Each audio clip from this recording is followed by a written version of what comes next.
What's going on, boys and girls, and welcome to another edition of the American Hotspur here on Stateside Footy.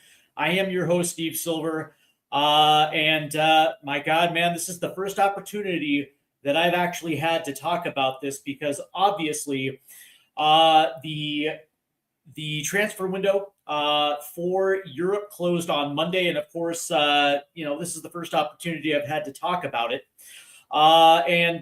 Before we get into it, please make sure you hit that like and subscribe button and also hit the notification as well too, so you don't miss out on any upcoming Stateside Footy content. If you guys are watching on X, I want to say thank you for tuning in. And of course, if you guys are watching on TikTok Live, again, I want to say thank you as well too, because quite honestly, man, I just love doing this. But more important than that, I love talking about my club team, which of course is Tottenham Hotspur. If you guys are watching on X, the link is in the bio. So if you want to head over to YouTube, you're more than willing to hit that like and subscribe button. If you want to hook your boy up, I'd be more than happy for you guys to do that. If not, you guys can just sit here and interact with me here on TikTok Live. All right, let's get into it. Because quite frankly, I wasn't surprised. I got to be honest with you, when that transfer window was eking towards the end there on Monday, and it was looking like we weren't going to get anything through the door, it didn't surprise me one bit. This is Tottenham Hotspur, and Tottenham absolutely cannot help being themselves. This is exactly what they do. Just the idea that you're going to try to push to get a forward player through the door at the last minute because for whatever reason you perceive that it's going to be cheaper. And by the way, it was 100% true. And I found this out on good authority that it was not AS Monaco that backed out of the deal. That Tottenham backed out of the deal. It was actually AS Monaco that backed out the deal. And it had nothing to do with the fact that they couldn't find a replacement to get through the door. It was because Spurs tried to lowball for Magnus Akaluche because they, it was interesting because Monaco had a number. And, through a good portion of that window, Spurs seemed agreeable to it. But they wrongly estimated that as we got closer to the deadline, that number would come down. As a matter of fact, not only did that number come down, but Monaco held firm and just said, you know what? No, that's not going to work. And so there you have it. And of course, now this thing gets pushed to the summer. But more than that, it was the fact that, Johan Lang decided that he had this is the craziest thing, because he comes out a couple days later and talks about being disciplined and he talks about all this other nonsense. And it's like, no. Stop gaslighting the fan base and just be real about it. Because, the crazy thing about this is, and being somebody that is vaguely familiar with how directors of football operates, generally how this works is once the summer window shuts, that is when your preparation for the winter window comes into play. As soon as it shuts, that's when you start preparing, because here's the reality. You're going to have players that don't hit. You're going to have players that get injured, and you know exactly where your weak spots are on your roster. And so from that standpoint, you have plan A, you have plan B, you have plan C. Because what happens is once that window opens, within the first 48 hours, you want to have at least 3 offers out because you want the first one to come through the door ASAP. Because what ends up happening is that it not only does it leave you time to continue to add, but also for those teams to get that money in, and also gives them a month to also find that replacement. That's not what happened here. Spurs were chasing ghosts throughout the entire month. What's interesting about this is it's the same thing that happened in the summer months, because we did plan ahead. It was the exact same thing. Chasing ghosts. What do I mean by chasing ghosts? Morgan Gibbs-White was never going to come here. Eberechi Eze was never going to come here. And Antoine Semenyo sure as hell was not going to come here. They're not interested. And yet we wasted time instead of actually going to players that more or less would actually come. Then they wasted time trying to get the left winger for Manchester City, and of course he was hurt. And it was only until really about the last week of the window that they shifted gears to Magnus Akaluche. And even then, they waited to the very end just to try to get something done because they knew that the window was coming up. This is the mismanagement that is Johan Lang. 100%. This is 100% the mismanagement. And instead of actually, and by the way, of course, he's never going to admit this, obviously. He's never going to admit this. But he has the audacity to come out a couple days later and talk about discipline and talk about how, this summer transfer window is going to be, the best thing since wrestling. And it's like, dude, you said your board said the exact same thing going into the winter window, talking about how there's a $150 million war chest. And oh, by the way, how desperate does that sound? Why would you in a million years actually telegraph that to other teams in Europe? Because all that's going to do is drive up the price. It's either you do it or you don't. You either make moves or you don't. And then if you don't have the audacity to come afterwards and insult the intelligence of the fan base that pays the highest ticket prices in all of Europe to come watch a product that's currently sitting in 14th place. You don't do it. You just don't do it. But that's exactly what happened. And the thing about this is that is so appalling is the fact that this is the exact same thing that happened last year to Ange Postecoglou. 100%. This is the exact same thing that happened with Ange Postecoglou. A coach that it was absolutely number one, not backed in the summer window, ran into a buzzsaw of injuries that greatly affected the results. And then come January, understanding that he was a dead man walking anyways, they weren't going to back their manager. And so in a sense, what ended up happening was Ange Postecoglou was left twisting in the wind. And he essentially had to wait until March, really, to get some of these guys back. And yet he was desperate at one point to bring Kulusevski back because he was so desperate for any type of playmaker that he brought him back a little too early. And of course, Kulusevski's still out because of that injury. Same thing last year happened with Romero and Van de Ven because we were absolutely desperate.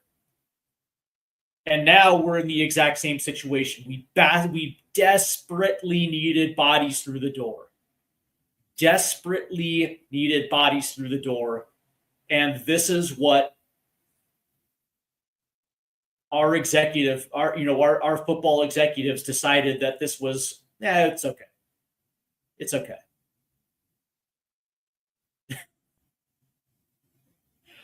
Selling a guy like Brendan Johnson, who, by the way, I wouldn't have had it. I never really would have had a problem if Brendan Johnson went.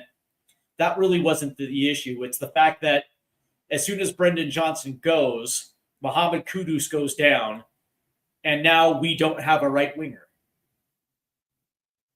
You let Sonny go in the summer, knowing that he was going to leave. They knew within 48 hours after the Europa League that Sonny was not going to come back, but they asked him to hang around for the Asian tour. They asked him to hang around for the Asian tour, and they didn't replace him.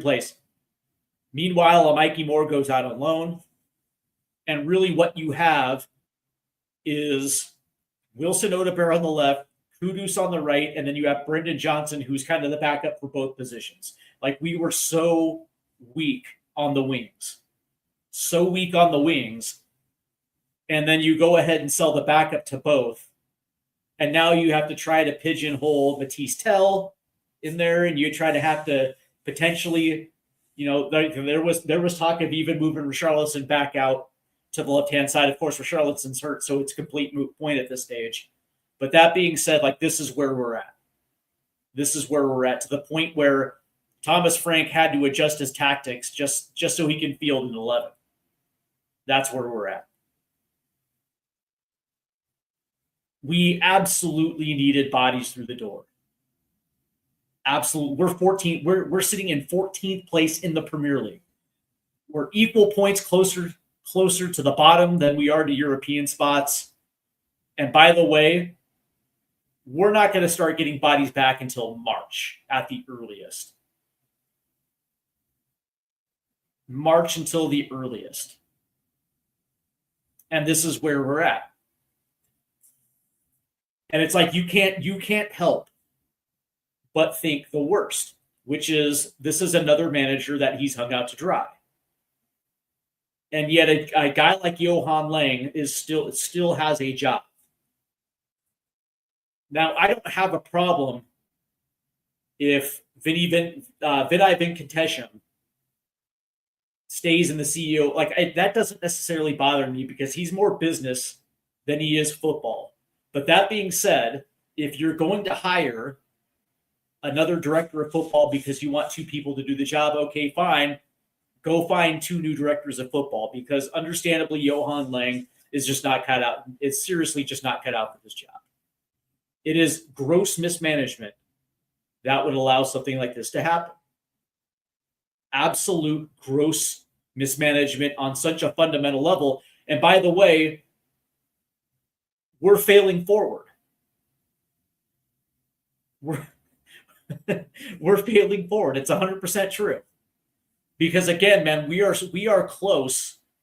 We are very close to a relegation trap than we actually would like to acknowledge. So the interesting thing about this is a lot of people think that Spurs are too big to fail. And I remember a time when we had leaders in this country say that banks were too big to fail, and in the right environment, because of gross corporate mismanagement, that's exactly what happened. They failed. And I'm actually on record thinking that this would actually be a good thing for this club. It ended up being a good thing for Aston Villa too, when they actually ended up getting relegated because it forced their ownership to actually take a deep look in the mirror and actually adjust. And Villa fans found out exactly what their ownership was actually made of. And they adjusted. And they adjusted in a big way. And they got rid of the people that got them there, hired good people to get them out of it, and then hired Unai. And here they are. They bypassed us. Aston Villa's bypassed us. So is Newcastle. It's 100% true. We are more farther away than the top four than we are close to it. And that's just as simple as that. And I hate to be the one to say it because I actually love this club, but it's true.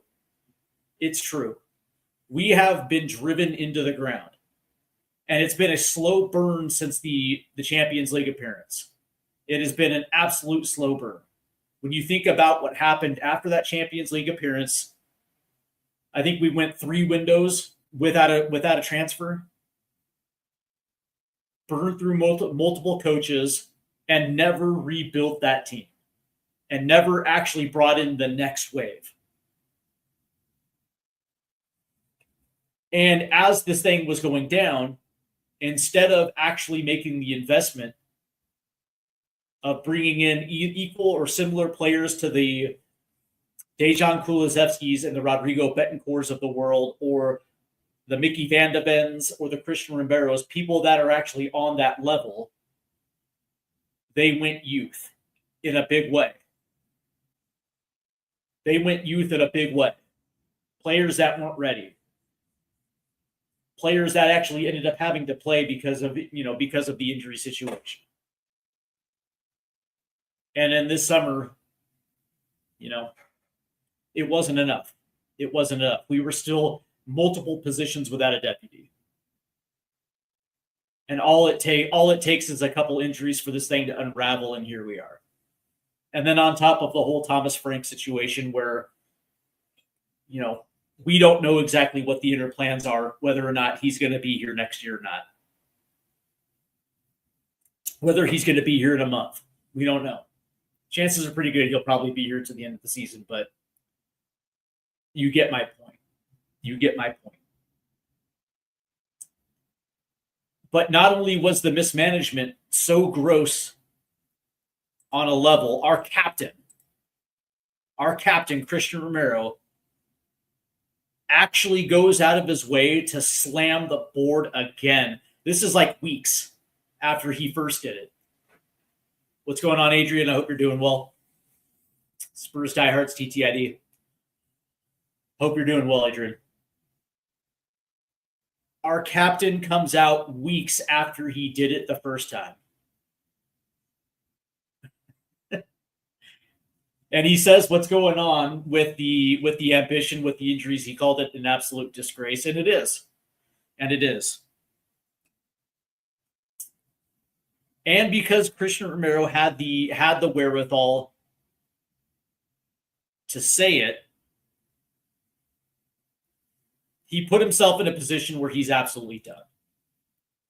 And of course, 24 hours after he said it, word comes out that he's set to leave Spurs in the summer.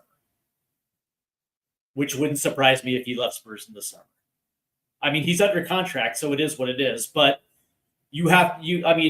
from the basis of the fact that, all right, so there's this old saying where it says, there's no such thing as bad press. All press is good press. And it's like, yeah, not with Spurs. Not with Spurs. These guys are risk averse to the core. And they do not like having their philosophy absolutely put through the ringer by one of the guys on their team, let alone the captain of their team. That's a fireable offense. And it wouldn't surprise me if Christian Romero leaves the team in the summer. Can't have it. Now, I do have thoughts on this because, quite honestly, I liked what he said. I just didn't like in the manner of which when he said it. The manner and how he said it, which was via his Instagram. Me personally, if you can't say it face to face to the people who are in charge, and I don't know if he did or not prior to doing this, but if you can't say it, then don't say it. If you don't have the wherewithal to look at people in the face and tell them how you feel, don't go running to the internet. Me personally, I think it's kind of a cowardly move. If you have a problem with somebody, sit them down and just let them know how you feel. Because promises were made. When Christian Romero signed his extension in the summer, promises were made. Because he wanted to go at the end of last season. Like, he endured a 17th place last season. Yeah, it was cool. We won a European trophy. All of that was great. But promises were made to Christian Romero, and promises are not being upheld. And so he took them to task. I liked it. I liked what he said. I don't like the manner in which he said it, but it is what it is. I mean, it just reinforces what everybody already knows. It reinforces that everything that's coming out of ENIC 2.0 is complete and utter shit. That's exactly what he took to task. We are going to be ambitious. Starting from the basis of understanding what ambition is, what they did was not ambition. What they did was reactionary, and they didn't even do enough. They didn't even do enough of that. Like, if you're going to be ambitious, it's not just replacing players that are hurt. It's going out there and putting your money out there and rewriting the narrative that is Tottenham Hotspur in the global economy. We are known as being cheap. There is a reason why our wage to revenue structure stand at 42% for years. And we were never going to bring anybody that was going to make more than Sonny for the longest time. And I think he was on like 175,000 pounds a week. We weren't going to eclipse it for one player. So players naturally weren't going to come here. They just weren't. Even during the Harry Kane era, the Harry Kane, Sonny, Pochettino era, good players were not going to come here because they weren't going to get paid. And even after Kane left, it still wasn't going to happen.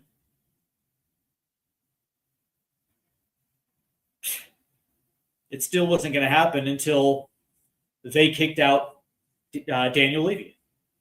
And once they kicked out Daniel Levy, then the entire structure had to be reworked. But that being said, Vinny Vincontession comes out mid-window and says that, if we have to adjust our wage structure, then we're going to do that. These are the things that we're going to do. Okay? And like it's one thing to pay the freight for a fringe player in a guy like Conor Gallagher, and he was a fringe player with Atletico Madrid, make no mistake. Like if he was a guy who was a member of their starting 11, who was like a vital piece to their 11, he wasn't going. He wasn't coming. But he was surplus. And and really for $35 million, it wasn't that tough of a call. But that's not ambition. Picking up a 19-year-old left back from Santos with 25 senior appearances is not ambition. It's just not. And I get it. The January window isn't the window where you're going to be able to do a lot of big things, but you're still going to be able to do some things. I mean, Manchester City picked up Semenyo and Mark Gahey. And it's like, yeah, well, they're City. It's like, yeah, that's true. They are City, but they're not going to be afraid to go out there and pay players what they're not just what their market value is, but what they feel like they need in order to win. They're in a title chase. And so unfortunately, if they're gonna have to overpay for certain players, okay, do it. They'll figure it out. This summer they'll move a couple pieces. They'll recoup some of that. And that's something that Spurs actually have to get into a habit of doing. Like if this thing really wants to turn around, they're going to have to do things that are going to make them uncomfortable for a while. And that means you're going to actually have to pay. And you're going to have to change the reputation of what this club is in the global market. That is 100% ambition. That's 100% ambition. Doing things that make you feel uncomfortable in the moment for the betterment of the club. And by the way, all that does is make the valuation go higher. If the Lewis family are looking to actually sell this thing after they buy out Daniel Levy, we'll see if they actually do it, but you get what I'm saying. Winning, by the way, cures all. People tend to want to hang their star on winners, especially in the football world. But I digress. But what I will say is that when it comes to the competition of this club over the next 3-4 weeks, it's not going to get easy. It's not going to get easy. It was nice to see Spurs come back and draw with Manchester City. That was nice. But I think there's a lot of what's the word I'm looking for? There's a lot of bogey. There's a lot of bogey team when it comes to Manchester City, and so that shouldn't have been a surprise. But that being said, Newcastle, Arsenal, Manchester United, this is not going to be easy. And we're doing it with players that their backs are against the wall. There is no help coming through the door. And that right there is kind of a punch to the gut.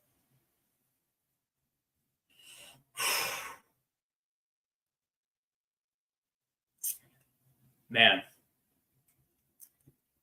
I got to be honest with you, though. That's the thing. I wasn't upset. Spurs just cannot help themselves. Spurs are always going to spur. That's exactly what they're going to do. And it doesn't matter who's in charge. There's just certain things that there's ideals and principles that some of these people stick to that it does not allow them to work outside the box. It does not allow them to get creative, and they operate in the exact same manner. And from that standpoint, it is what it is. Again, what I didn't appreciate was gaslighting after the fact. If you come out and say, like, listen, we had player A, player B, and player C, and quite honestly, player A and player B said no. Player C was willing, but it just didn't, for whatever reason, it just didn't work out. If you talk to your fans in that type of manner where you're actually open and honest, there's going to be a lot more better will than not saying shit. And then when you do talk, all it is gaslighting and excuses. That's what I didn't appreciate. That's what I didn't appreciate, because they say essentially what's going to happen is the same shit's going to happen this summer. That's exactly what's going to happen. We're, and understand that this summer, by the way, there's a World Cup. There's a World Cup, and I would probably assume when the season ends in May, there's going to be a short window, just like there was last year. There'll be a pre-World Cup window for a couple weeks. Then there'll be nothing during the World Cup. And then after the World Cup ends, there's going to be about a month and a half to get done. There's a good chance that Spurs won't start until after the World Cup. And they're going to circle back on Savinho. They're going to circle back on Akalush, which is fine because I kind of like Akalush, but they're gonna circle back on some of these guys that don't necessarily really help this team on a massive level. Like this is what I'm talking about, right? This is the ambition of which our leaders are trying to build this club. And by the way, Savinho at his best is where he's at right now, which is on the bench in Manchester City. Like he is on a good team. He's coming off the bench. He's not starting. And that's the thing. It's like, this thing is going to get worse, progressively more worse than it is going to get better.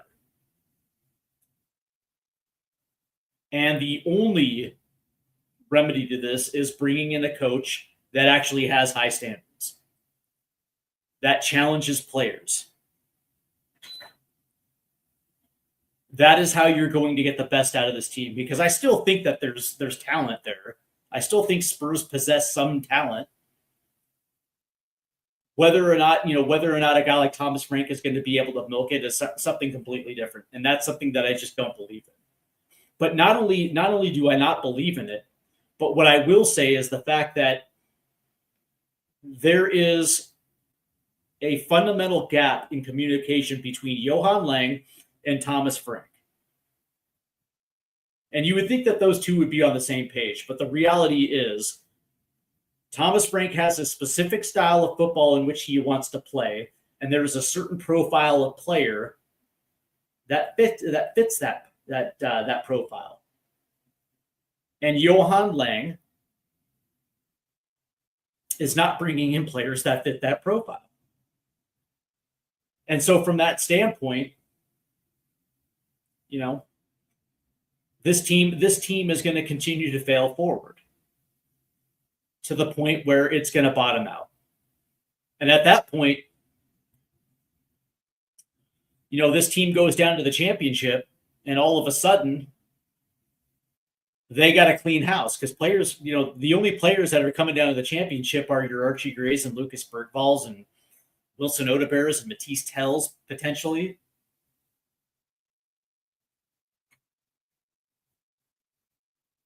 I think our youth is good enough to get us right back up, but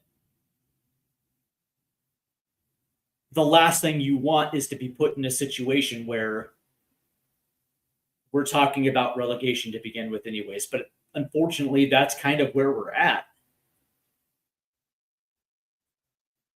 Who knows exactly how this thing is going to look at the end of the season? Like, where are we going to get 10 more points?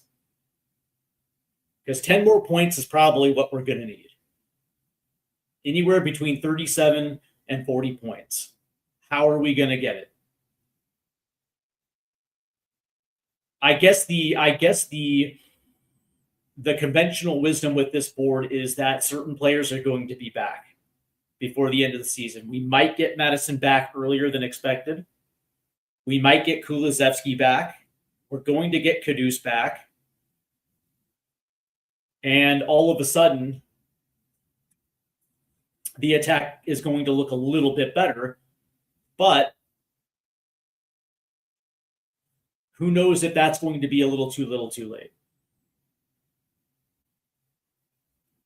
Whether or not it's going to take time to bed these guys back in, whether they're going to hit the ground running, and whether or not there's going to be enough time to eventually save the season. I think at the end of the day, yeah, we probably do stay up, but it's going to be close like it was last year. It might even be a little closer. And that's why this window was super important. That's why this window was incredibly important, because it allowed us to at least bring some players in. And when players do come back, it just strengthens our bench. And at that point, yeah, we probably have a pretty realistic shot. Here's Adrian. He says, yeah, here we go. The 2026 Premier League summer transfer window. It says Monday, June 15th through Monday, August 31st, 11 weeks, 77 days. FIFA World Cup, yep, June 11th through July 19th, 5.5 weeks, 38 days. Yeah, it's a complex summer window. Yeah, that's what because there's going to be no deals going on during the World Cup. So it's going to be a split. And, this team, dude, Adrian, this team is not going to act in the first. It's not going to act in the first portion of the window. They're gonna hold their business until after the World Cup. But apparently, we got a massive war chest. There. So I don't know, man. I don't know. What I do know is it feels like there's certain people that are acting out of desperation. That's what it feels like. And yeah, let's see. Clubs have to register their Champions League squads by midnight tonight. We can only change 3 ECL squad players. Will Frank add injured Spurs players? That's a great question, man. Would you take that risk, Adrian, by putting potentially a Mohamed Kudus and maybe a James Madison on it? That's a good question, man. That's a great question. But yeah, man,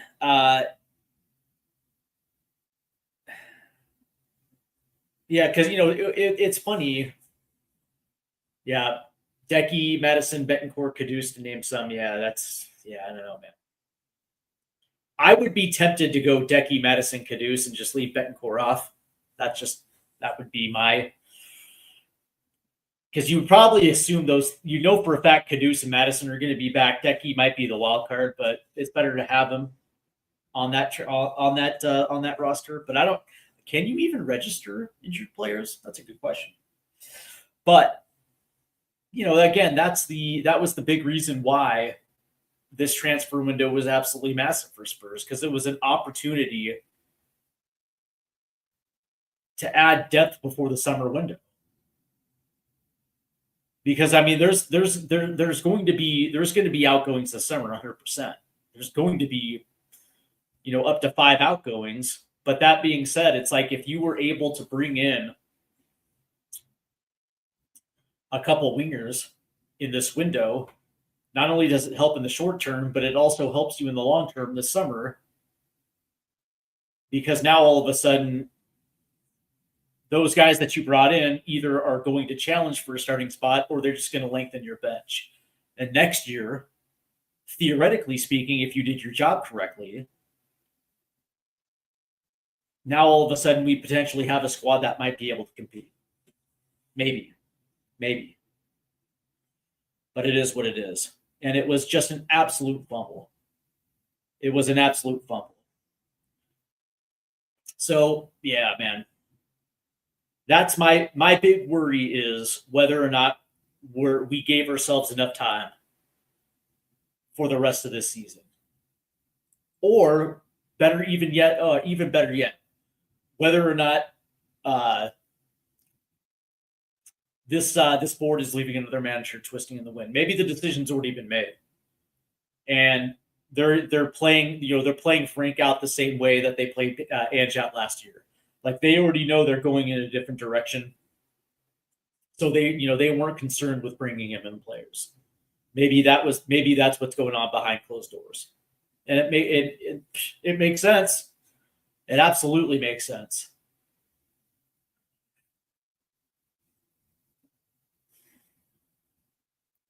Nothing, that's the thing. Nothing really else outside of that makes a lot of sense. I mean, they could have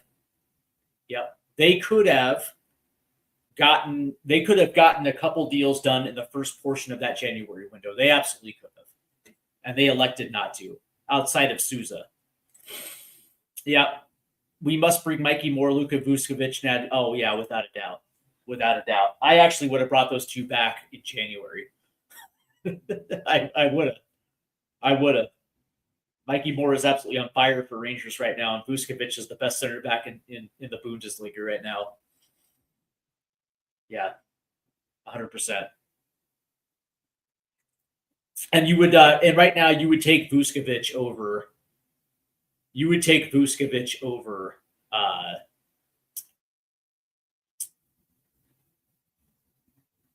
What's his bucket? The Romanian Dragishin.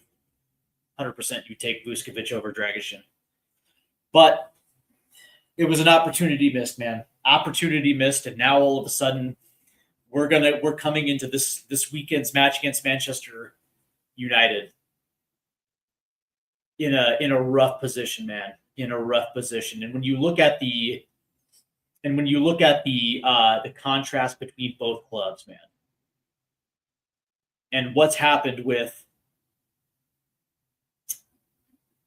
Manchester United since they fired Ruben Amorim, it's night and day.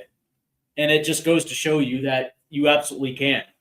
You actually can thrive and succeed in under an interim. Look at Manchester United.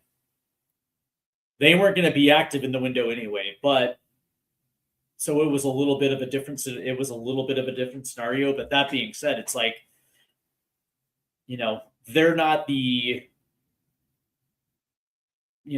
team that's just going, that are just dropping points left and right anymore. They're a team that is probably going to make Europe next year, if I had to take a wild guess.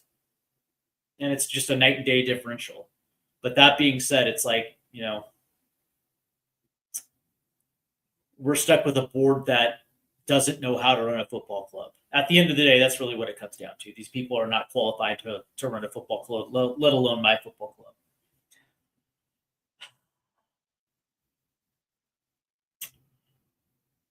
Man, oh man, oh man. Yeah, dude, I get a little freaked out just thinking about it, man. I really do. Because I don't have faith that these next three are going to go away. Like it doesn't open up until we face Fulham again in March. I could be wrong, but it's looking like that. But let me tell you,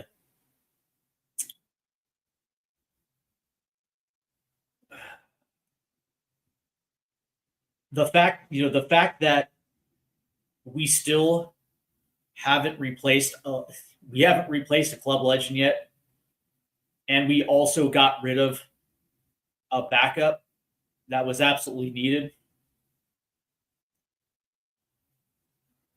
and to not bring at least one. And what's funny is that's why I thought at the end of the day Raheem Sterling would be wearing a Tottenham shirt, because at the very least you got him if you need him, and it's not a long-term issue. I didn't want him, but I certainly could see them being in a position where they sign him for the rest of the season, because at the very least all he does is bring professionalism, and he adds some depth if you needed him. They didn't even do that. They didn't even do that. And so now, you're kind of hoping, that this team is going to be able to tread water. That's really what it comes down to. Whether or not this team can tread water until certain players come back, and whether or not they're going to be able to hold their head over hold their head over the waves until the summer. It's an awfully tough task. I don't see it happening, but that's just me. Worst case scenario, this team gets relegated. Worst case scenario, that they that they get a couple more injuries that they don't have cover for, and all of a sudden, they're using academy players, because they actually have to fill an 18-man game day squad. That's also a possibility. And if it does happen, Lord have mercy. Yeah, this club is probably not staying up.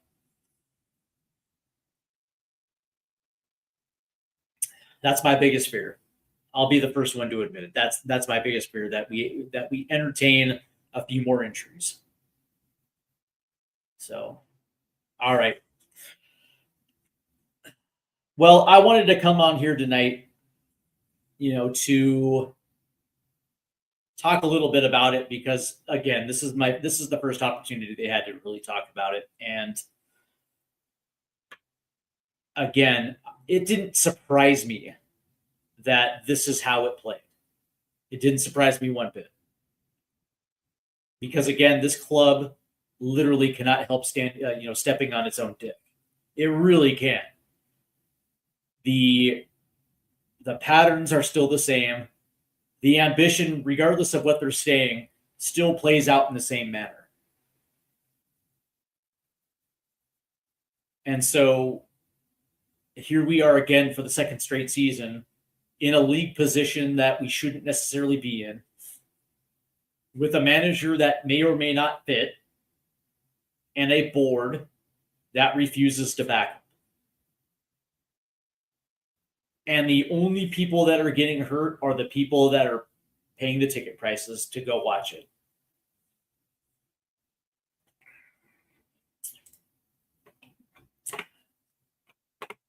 Let's see, $5 points is the most a third has gained in the last 6 seasons. £5 points is the most a third of the bottom team has gained. Are you talking about 35 points? Okay. Yeah. Is a 35 points is the points a third place team has gotten in the last 6 seasons. Are you talking about the bottom 3 team, Adrian? Is that what you're saying? 35 points is okay. I don't know what you mean. 35 points is the points a third place team has gotten in the last 6 seasons. In the second half, 35 points. Oh, bottom 3. Okay, yeah. Gotcha.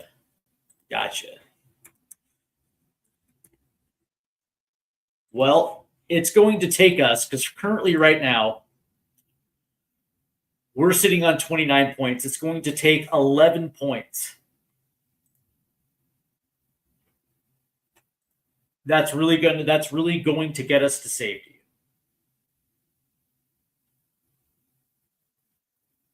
And then after Arsenal, we have Fulham and Palace. Then we get Liverpool, but then we get Forest, Sunderland, Brighton, Wolves, before we get Villa. Then we get Tottenham. We get Leeds and Everton, with Chelsea to close it out. Theoretically speaking,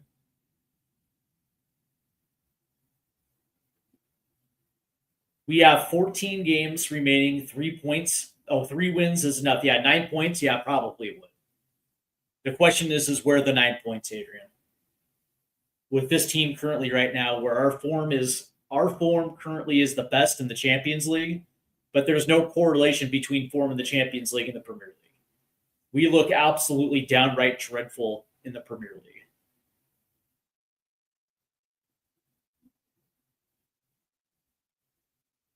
We'll see. We'll see. We'll see. But I'm going to call it a night tonight, guys. I want to thank all you guys for tuning in. All those that tuned in on X, I want to say thank you. All those that tuned in on YouTube, I do appreciate it. And those that had tuned in here on YouTube Live, TikTok Live, thank you very much. Make sure you guys hit the like and subscribe buttons and also hit the notification bells. Yeah, because you don't want to miss out on the upcoming stateside footy content. So make sure you hook a guy up. All right, guys, you guys take care. It's been fun, man. And I will most likely see you tomorrow. And then on Saturday, we do have the Hotspur live stream against Manchester United. So that should be fun. Until then, take care, guys. Have a great day.